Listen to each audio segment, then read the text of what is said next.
6 question find the difference था, जो कि आपको सब्ट्रैक्ट के फॉर्म में लिख के फिर माइनस करना था। ठीक है, होपफुली इतना आपको समझ में आ गया और ज्यादा हार्ड नहीं है। 6 क्वेश्चन तक आप सभी कर लेंगे आराम से, इजीली, बहुत इजी क्वेश्चन है। ठीक है, तो चलिए अब 7 स्टार्ट करते हैं। 7 क्वेश्चन स्टार्ट करते हैं। ठीक है, तो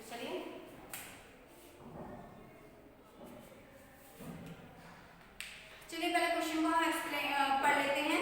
Dinesh bought 3 flat for his son. Dinesh जो है वो 3 फ्लैट अपने पुत्र के लिए खरीदता है। दिनेश एक व्यक्ति का नाम है, वो अपने पुत्रों के लिए 3 फ्लैट खरीदता है, मतलब 3 पुत्र है, तीनों के लिए अलग अलग फ्लैट खरीदता है। ठीक है, तो ये वाला क्वेश्चन लिख लेते हैं। दिनेश बाउट फ्लैट, कितने फ्लैट खरीदता है वो? 3। ठीक है, फिर नेक्स्ट क्वेश्चन क्या रखा है? The price of the flat was, और उनका जो प्राइस है वो ऐसे है, फर्स्ट फ्लैट का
12, 12 में 2 ऐड करेंगे तो 14, फिर 14 का 4 हो जाएगा, कैरी 1 चल जाएगा, फिर 9 में 1 ऐड करेंगे 10 हो जाएगा, 10 में 5 ऐड करेंगे तो 15, फिर 15 में 9 ऐड करेंगे तो आपको कितना हो जाएगा 24, फिर 24 में 8 ऐड करेंगे तो कितना हो जाएगा आपका 32, तो 32 को क्या आ जाएगा फिर 2, कैरी चढ़ जाएगा 3, फिर 6 में 3 ऐड करेंगे तो 9, 9 में 5 ऐड करेंगे तो 14, 14 में 5 ऐड करेंगे तो 19, फिर 19 का 9, कैरी 1 चढ़ जाएगा, 8 में 1 ऐड करेंगे तो 9, 9 में 9 ऐड करेंगे तो 18, 18 में 6 ऐड करेंगे तो 24, 24 में फिर 7 ऐड करेंगे तो 31, 31 का 1 कैरी 3, अब 7 में 3 ऐड कर देंगे तो 10 हो जाएगा, 10 में 8 ऐड करेंगे तो 18, 18 में फिर 6 ऐड करेंगे तो आपको कितना हो जाएगा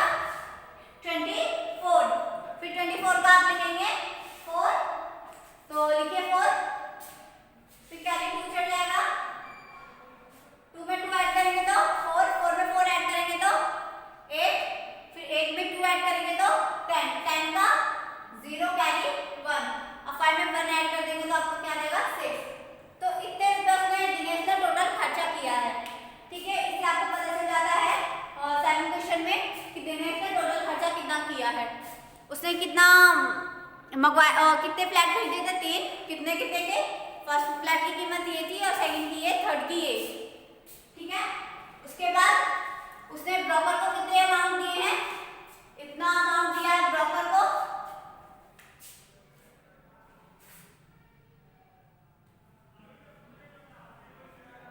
ब्रोकर को इतना अमाउंट दिया है। अब यहाँ से हम इन सबको ऐड कर लेंगे तो हमारा पता चल जाएगा कि उसने टोटल खर्चा इतना किया है फ्लैट खरीदने में। ठीक है, 7 क्वेश्चन आई होपफुली आपको समझ में आ गया हो। 8 क्वेश्चन देखते हैं। विशाल डिपॉजिट 2 चेक, विशाल जो है वो 2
6500 रुपीज है, तो उसके पास कितने बचे वो निकालेंगे। तो हम उसमें से इसको माइनस कर देंगे।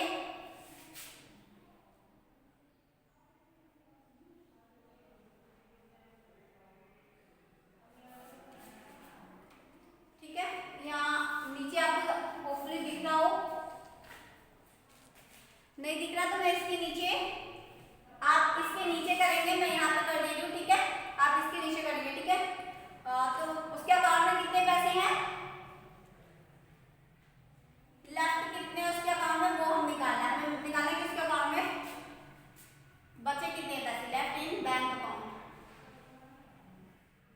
उसके बैंक अकाउंट में कितने पैसे बचे हैं, उसके बैंक अकाउंट में पैसे कितने, 18,56,570 पैसे। ठीक है, इतने तो उसके अकाउंट में है पैसे, और उसने इतने सामान खरीदा, तो इसे माइनस कर दीजिए 0.89728921। ठीक है, लेस होंगे, 0 में से 9 गया तो नहीं जाएगा, कैरी लेंगे, 10 में से 9 गया तो 1, यहाँ से बचा 6 में से 8 तो जाएगा नहीं, इस आज से लेगा 16 हुआ, 16 में से 8 गया तो 8, यहाँ क्या बचा 9, क्योंकि इससे लिया था ये तो 10 वाला इसलिए 8 दे दिया, तब ये 9 बचा, 9 में से 7 गया तो 2, यहाँ पे भी 9 बचा, 9 में से 2 गया तो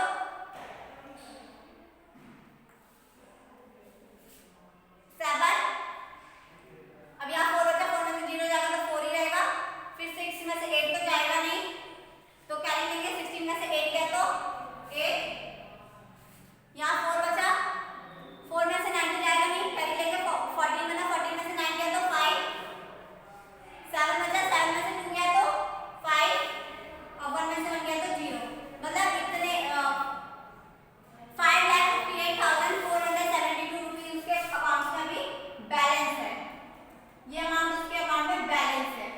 तो यही आपका आंसर हो गया है। ठीक है, फिर 10 क्वेश्चन देखिए, प्रियंका अबाउट, ये क्वेश्चन आप खुद करेंगे। ठीक है, ये भी इजी है, इसे नोट कर लीजिए पहले। और 10 क्वेश्चन देखिए, प्रियंका अबाउट 6 kg कॉलीफ्लावर, जो प्रियंका है वो 5 रुपये 60 पैसे का 6 किलोग्राम कॉलीफ्लावर खरीदती है, और 1 किलोग्राम टोमेटो खरीदती है 11 रुपये 50 पैसे का, 2 किलोग्राम पोटैटो खरीदती है 7 रुपये 10 पैसे का, और 6 किलो ऑनियन खरीदती है, और 1 किलोग्राम ऑनियन की कीमत है 5 रुपये 50 पैसे। ठीक है, और उसने 100 रुपीज शॉपकीपर को 100 रुपीज दिया है, और आपको ये बताना उसके पास कितने बचे। सेम ऐसे ही होगा, पहले